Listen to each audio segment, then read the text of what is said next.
Aloha, everyone. Some good news today. There were only 4 new positive test results for the state of Hawaii. All 4 new cases were adult residents. 2 were new cases on the Big Island, and 2 are on Maui. With these cases, there's a cumulative total of 584 positive test results since the end of February. To date, there have been more than 24,500 laboratory tests conducted for Hawaii, and the percentage of positive test results is about 2.4%. Considering the amount of testing that's being done, that low percentage is expected, but it's given us a good understanding of what's happening in the state. The amount of testing in Hawaii certainly remains high relative to other states and other countries around the world. The Department of Health is continuing to work closely with Maui Memorial Medical Center on the cluster of cases identified at their facility. At this time, the cases appear to be contained and controlled. There are no new cases attributed to this outbreak after the implementation of the universal use of face masks and daily symptom screening for all the employees, which occurred on April 8th.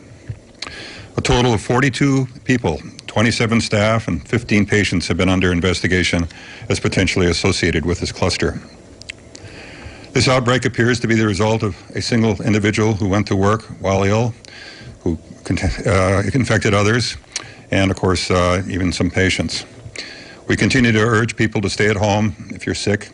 Working while ill can have devastating effects on coworkers, clients, and the entire community.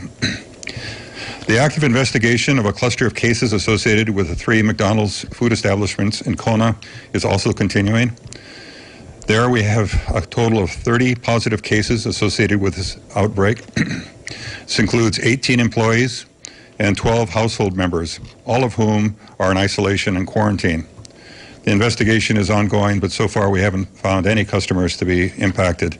As you might expect, co-workers are often working shoulder to shoulder with each other, and they're typically at the highest risk.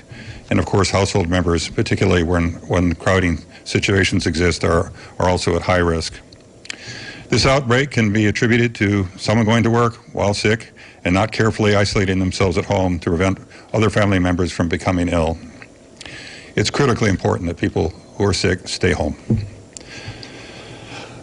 Community members need to be vigilant and practice social distancing and preventive measures such as staying at home when sick, avoiding others that are sick, washing your hands regularly, sneezing and coughing etiquette, and wearing a cloth face mask, as the governor has announced, is going to be key to our keeping this situation under control. The Department of Health has revamped our website, and I would like to show you a few slides on what is available now that may be of interest. On my left is the epidemic curve. This is the curve we all talk about flattening. As you can see in the curve, the date of onset of the first cases began in February 17th and peaked out in mid-March. You can also note on the curve here that the dark blue bars represent individuals who are traveling. These are residents, by the way, who returned to Hawaii. The light blue on those bars represents visitors coming to Hawaii who weren't residents. And the red bars are the number of cases of individuals who had no travel history. And there's been a clear shift from people who have had travel history to those who do not. We're expecting that to continue. Let me just add, the end of that bar chart there is tails off, and I wouldn't, the new cases are not identified there. Again, this chart is of the date of onset of cases, and often that we get a report as long as a week after the date of onset before someone's gone to the doctor and gotten the test results back. But the results are very encouraging. The curve is definitely going the right way. This map is updated weekly. It shows the zip codes of those who are infected. I want to emphasize that no zip code is safer than any other zip code. This is a cumulative total of cases. So the dark red indicates the higher numbers of cases, and that typically represents areas with dense populations or possibly people who have traveled more than in other places. And as most likely associated as much with population density as it is with anything else.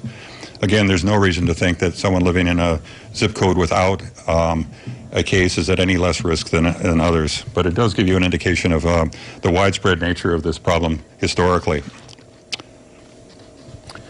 This is another chart of age distribution in the state. What's interesting to me on this chart is that we've had no hospitalized cases among those under 18,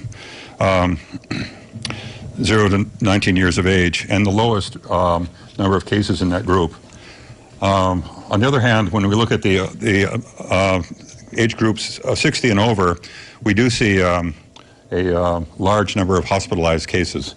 Those are depicted in the with a red color on these bar charts, and it's typical of what you would expect to see. Hawaii has a relatively old population, so we would expect to see more cases among old individuals. And by the way, for that reason, our community is at probably higher risk than many other communities because of the age distribution in our population. This bar chart shows the number of tests done per county. Obviously, the city and county of Honolulu has the largest population, and we've done the most testing on the city and county of Honolulu. However, the testing frequency in all counties has remained between 1.7 and 2.9%. Is relatively consistent between counties.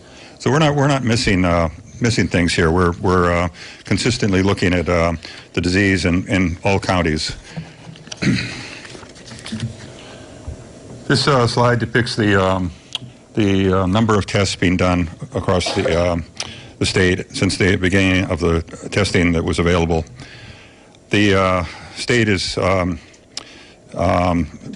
as much testing as any place in the country, and more than most. On this bar, you can see the very low number of positive tests relative to total tests, again indicating that we're not missing a lot of individuals who are ill. And finally, I wanted to show you some bar charts that show how we rank with other states. This is a chart that shows the total rate of confirmed cases by state for every 100,000 people. This is a week-long period from March 7th to April 18th, essentially over the last week.